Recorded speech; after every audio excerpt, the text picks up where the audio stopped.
nagsimula ang sakit ko noong January 2009. Isang gabi, biglang sumakit ang aking tiyan, napakasakit. Hindi ako makagalaw, hindi ako lakad, hindi ako makakain, hindi ako makainom. So hirap talaga ako, napakasakit, parang kinurot yung bituka ko. So kinabukasan, nag-decide ako na magpa-check up agad sa doktor. So pagdating ko sa doktor, sabi niya sa akin, kailangan ko raw na mag-ultrasound. So binigyan niya lang ako ng pain reliever. Kaso lalong sumakit, lalong sumakit yung tiyan ko. So kinabukasan, nagpa-ultrasound ako kaagad. So ang resulta lumabas na meron pala akong 1.6 cm na kidney stone. So, pagkatapos noon,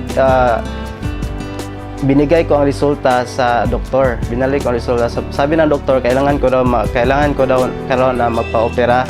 Kaso walang laser dito sa Tagbilaran. So kailangan pumunta sa Cebu.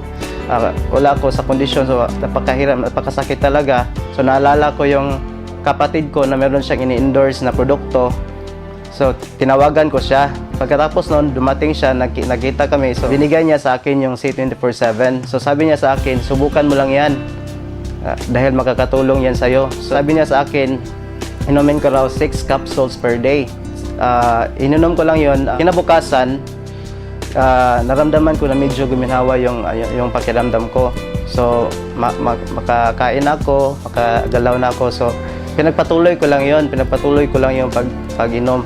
Hanggang sa dumating ang 5 araw, so after 5 days, napansin ko na wala na talaga akong nararamdaman. So nag-decide ako na magpa-ultrasound ulit.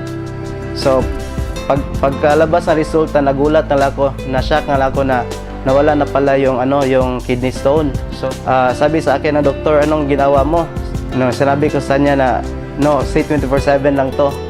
Pagkatapos umuwi na ako sa amin, napakasaya ko. Na-save ko yung pera ko para opera. So hindi na ako na-operahan. Tapos bumuti yung kondisyon ko. Napakalakas ko, bumalik yung lakas ko, napakasigla ko. So nawala lahat. So laking pasalamat ko unang-una sa AIM Global, dahil kung walang AIM Global, walang C24/7. At sa aking kapatid rin, dahil kung wala siya, hindi ako gagaling, hindi ko masubukan yung produkto.